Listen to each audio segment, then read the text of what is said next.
Yo, it's me, Karl from AceTradingClub. Hope everybody's doing well on this beautiful April 17th, Thursday. Good. I got a link right there on the screen if you want to come join us and get these trades that we do Monday through Friday. Whenever the market's open, we come in here and ace trade this market and look for opportunities to make money every single day in the market. Doesn't matter. We're going up, we're going down. We are looking to profit, and you can come join us with us. We got a nice community going on in there, and we are growing day by day. Give you a quick shout out right there. Let me just be totally straight up and honest with everybody. Yesterday was a tough day for me trading. Why? Not because I lost money, no, but because I traded, not necessarily badly, but I didn't stick to what is called my golden rule. What's the golden rule? When you stay green, stay green, because don't let a small loss turn into a big loss, because every big loss started off as a small loss. So we just have to do that, because pre-market, I told the team, I told the community, I said, hey, let me channel my inner Thanos. Losses are part of the game. You can dread it, run from it, but it arrives all the same. Okay. And I basically just kind of talked myself into this, So yesterday, this is how bad my trading was today. Pre-market, I made about 400, tiny position, but I just made a quick couple bucks pre-market before the day started, before the regular trading started. But after all of the ins and outs, losing money, making some back, fighting Tesla, FY had an amazing bounce at the end of the day, along with a lot of other stocks. I just made another 90. So lesson of the day, don't let a small loss turn into a big loss, because you can end up fighting it all single day. You have to trade the market that you see, not the market that you want, okay? So that is the lesson for me, the lesson to you that I'm going to give you in the free game. Again, this is what I said this morning, lesson from yesterday for me. Be mindful of the Fed chair speaking. I knew it was coming, but I just totally forgot the time. I thought it already came out. Couldn't make heads or tails of why the stocks that I keep trying to trade were just looking just choppy. They just chop, all the way to about 1:30 Eastern Pacific time, and then we got the sale. So you got to take the good with the bad. No trade is perfect. I'm not perfect, but we got a community going there. Come join us, and come have a look. So there we go right there. Link in the description to join, but also right there on the screen. I managed to put it on the screen. So I'm getting a little bit better here with my tech abilities. All right, so let's get into it. Forget all of that. Let's get into the market. Let's pull up the SPX, which is the actual S&P 500, okay? So that way it's not all drawn on, and I can just give you a clean-cut view of my thought process. So just for the basics, every candle, whether it be green or red, just represents the price action of the time frame. At this moment, we're looking at a daily chart. So that means a green chart means it opens low and it finished high, and that is the range of the day, which was April 9th, this massive God candle, as I like to call it. And then every day since then, we've just chopped in between. And I said to you guys on the last couple of these lives that it's going to take a Herculean effort to get through this high a day. Get to the top, get through the high of this God candle, as I'm calling it. That was when Trump announced the 90-day tariff relief, okay? And we've just been chopping ever since on the S&P 500. Whether I look at the QQQ or the SPY, it's all the same. However, there's always levels and there's always directions that you can play to make money. Let's be clear. You can make money on the way up and you can make money on the way down. It's just, how do you play it? What are your signals? What tells you to do F, Y, Z, X, Y, Z, A, B, C, okay? Whatever it is, what is the signal that you're looking for? Well, anyways, my yellow lines. Let me look on the SPY, which is the same thing. It's just a reflection of the SPX, but it's going to be all marked up. Same type of chart, same type of pattern. Okay, we have my yellow lines. Again, same green God candle, choppy for the last 1, 2, 3, 4, 5 days.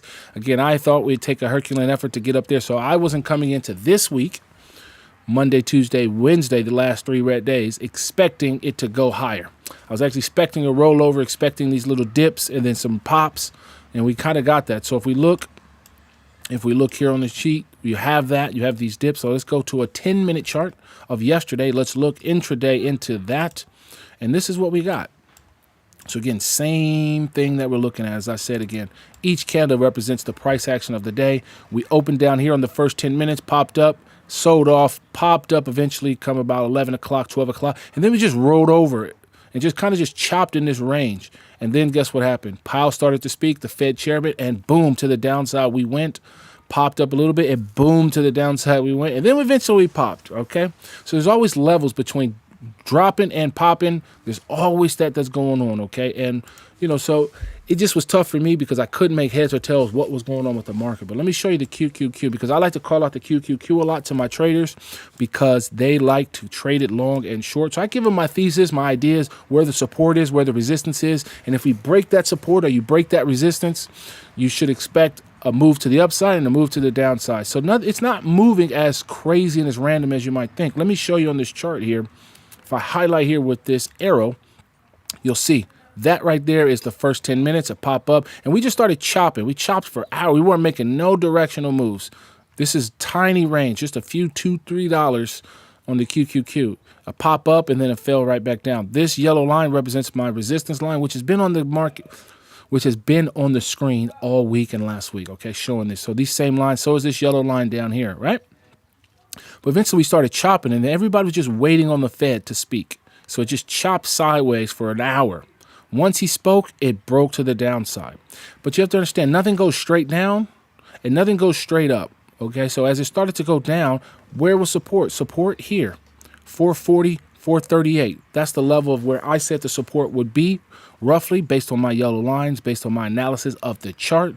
And of course, it got to 439, 440, got as low as 438 and bounced. And now look at us. We're at 448, back to this chop zone that we were at prior to Powell speaking, basically reversing the entire move of Powell speaking, the Fed chairman. This is the games that they play. Doesn't mean I'm always right. Doesn't mean I can hold on. The ride is always very hard to manage sometimes because you can get emotional because you're going, what in the hell's going on? But now look at us. We're at 448.65, which basically just puts us right back into this middle of this chop of this range, just reversing all of what Powell says. And so let's take a look at other stocks that I like. And let me show you Tesla. Tesla was one that just really, really frustrated me, okay? Yesterday. Traded it so many times, but was on the right side, but on the wrong side. So I'm going to zoom in just a hair. Center this. Okay, and I'm going to show you exactly how I played this. Okay, and just be transparent with you. So here we go. First open candle, 10-minute chart. Again, 10-minute chart. You can see it right there at the top of the screen. This first green candle represents 10 minutes of the day. Chopping. Just chop, chop, chop. A pop up, and then Powell starts to speak. Then it falls down. So guess where I buy? After this massive sell-off from here, I buy right there, 245, 244. I get a bounce right back into my resistance level. And I have this golden rule, stay green. Once you're green, stay green. Once I was green, I got whipped out because he started to speak. Boom, sold off. I bought here at 242. I bought right here at 240. I got a bounce. It came back in on this candle, got stopped out. I had 3 positions by this point in time, actually. Big position. Got stopped out. Guess what it did? It ran all the way down here to this lower limit. So what I told the team pre-market was, I don't know if it was going to get down here, but the level to buy it for a long is this yellow line down here. 232 to 235. That's where you wanted to get it if we would have got this move in the first hour or two of the day. But it took all the way till the Fed speak. And once the Fed spoke, then we got the flush. So it was still a good level. It's just the time of day. Wasn't live. Wasn't really watching it. I was watching it, but I was just kind of frustrated at the point because I was fighting it. I was just fighting this like tide of selling. Boom, boom, boom, boom. And then got this bounce. Now we're at 244. We haven't fully reversed it like we've done on the QQQ, but that's yesterday. That's neither here nor there. Loss is a part of it. I didn't make much yesterday, but I didn't lose much yesterday. So I still was in the green. The problem is when you have the community, you're leading the community. You don't want to put your members in a position where they lose, because I can do 100 trades that are green, but it's always that one loss that really gets people, and I don't like it. It makes me uncomfortable personally, just because I have integrity is what I'd say, okay? But either way, we're just going to come focused into the day, trying to make it happen today. So Tesla, I still like Tesla. Let's be crystal clear. Down here, 238, 235, 100% a buy level. Can we get down there today? Easily could get down there. First level I'd be looking for is a break of 242 to 240. That's probably where I'd look to buy, right here on this first yellow line. I like Tesla today for a long, personally, okay? Let's go look at some more stocks. We have AVGO. Again, they have the same type of price action yesterday. If we zoom into the price action of yesterday, we're again just inside of this massive God candle, thrust candle. What I like about it, the problem is we're diddling in the middle. We're just in the middle of this candle. So you don't know if you're going up, you don't know if you're going down. And it's Thursday, the last trading day of this week. And do I want to sit there and fight something that's just diddling in the middle? For me, not so much. Not a trade that I'm going to be looking to take. What I do like is Bitcoin. If I look at Bitcoin and I zoom out, this is the things that people really just struggle to see. You've had this move on Bitcoin. I'm going to give me an arrow. You've had all of this chop, all of this sideways chop up and down. You get to the election of last year. You get to November. Boom, we take off to the upside, right? Just boom, boom, boom, boom, boom. We get all the way to a new all-time high, 106 and some change. We pull back down and we start chopping within a range. From here to there, we start chopping. We make a high here, we make a double top here and there, and then we roll over. But we don't just roll over to just anything. We roll to support. We get down here to some support because there's a little bit of baby support right there. Let me zoom in, make it nice and easy to see. We zoom in to about right here into the support here. So if I move and look, we get about right there and bounce. So what are we doing now on Bitcoin? Bitcoin itself is starting to make a bull flag. It's a bull flag right here, chopping. So I would expect next week for it to it's going to have to make a decision. It can't just chop here all week next week. It's either popping up or popping down. The bull flag tells you come Wednesday, we should get a move to the upside. The problem we have is we have this 200 period moving average at about 88,000. That's going to be some pretty big resistance, okay? So it's going to be pretty tough to see if it's going to break out. So I would expect a pop to this level in the coming days and then a retest. And if it can hold the retest into this zone, then we got the catalyst maybe in a week or two to move up. So end of the month, I would expect a breakout. Before the end of the month, I expect attempt to break out, a come back down, a check back down, and by the end of the month, let's see if we rally up to the upside. So it's going to be depending if the buyers step in and buy. With that, let's look at the other, let's look at other stocks. Let's look at Morrow. Let's look at Coinbase. Let's look at other stocks like that trade in the crypto space. What are they doing? There's not a lot on the market right now that I really am liking. We got Mara. It's towards the low. It could be bought down here. I really like it down here, but it's more of a swing trade. $12 to $10. I like it here. That's where I would look to accumulate. If I go to Coinbase, let's look at Coin. Coin, again, another stock that I really like to trade, usually daily. The thing that I like about it is we're towards the low. We're right into this double bottom support here at 150-ish. We've touched it already and we've bounced. So right here, 175, 170 is where I would look as a swing trade to start to accumulate this stock if I wanted to be in a swing. So you got the God candle that you see on most stocks. We've chopped up, couldn't get above it or close above it. So now we're just here. So if we get a push into the 160s, that's where you want to look to buy. I would say my yellow line would be, let me put me a little yellow line. My yellow line personally for me would be here. That's my yellow line right there. Gets there, that's where I like it for a long, and I would hold and buy. UAL had earnings yesterday. I wanted to short this stock actually. Members know I don't call out a lot of shorts. I really don't call out of shorts. But it was one that I wanted to short. I had a level about 75, 77 if it was going to move up there after earnings. It popped up. It got to 71. I think pre-market was a little bit higher. I think pre-market was just a tad bit higher. But if it would have got up to 74, 75, that's probably where I would have pulled the trigger to start, knowing I would have had to average in somewhere around this yellow line. Never got the opportunity. It's pulled back. Still looking to see if there's an opportunity in this stock. I don't see much. It's on the downswing. Not a stock for me actually for today. nvda. Now nvda is one that I continue to hold. I'm going to continue to buy it and hold it. I've been up as much as 14-15% on this as the last couple of days. Didn't sell, didn't take profit. It's back down here into the support. What did I say to members yesterday? I said my level, I have a level at 104, but I said the AceTrading level is 102, drew this yellow line. And I said I would say right around 102 is where I would get long. If I wasn't already in the position, that's where I would have gone. It bounced there, pierced it by a good $1.50, but that $1.50 would have netted you you'd have risked about $1 to get 3. So a 3-to-1 risk on the original pop. So to me, I like it.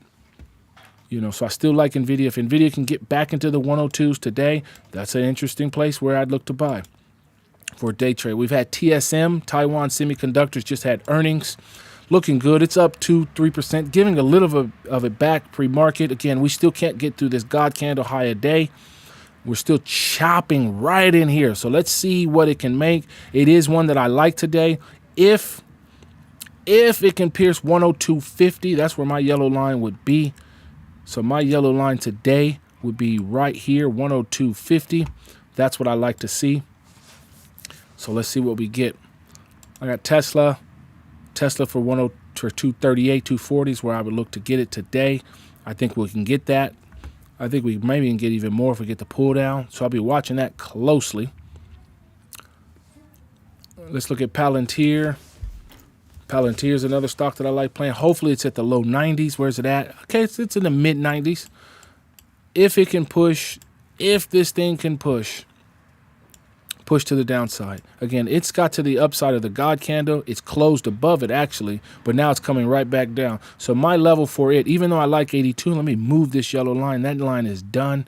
I would say my yellow line's, matter of fact, my yellow's gonna be right here. 90.70. 90.70 would be a long for me on Palantir. If we can get that push down, that's where I like it. We've already touched it yesterday, but let's just see if we can get that. There's another level right here that I like. I'd put it right here about 87.70. So somewhere in there, right in this zone. That's the good area right there for me personally, where I would look to take it. Other than that, there's not much that I'm seeing. How did I almost remiss? Netflix earnings today after the bell. What is she doing? She's up 1%. Last earnings took her over $1,000. Last earnings took her. Here we have earnings here, January 22nd. Took her as high as 1060. I told the team, told the community, I said, if we get to 1100, I was going to short this thing. Got within $40 of where I was going to pull a short, and that would have paid off in spades. If I would have never held it that long, but it would have paid off pretty well. So let's just see what it does. Price pattern, price 97, 970. Is there a pattern that I see here? Not really.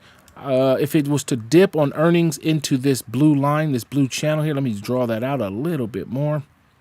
If we were to drop into this range here tonight, which would be about 860, 880, that's where my yellow line would go.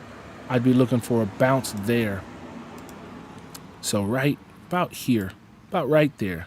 If we got in there today, that's where I'd like to go long. I like it there. Let's see here. Gold, let me look at GDX.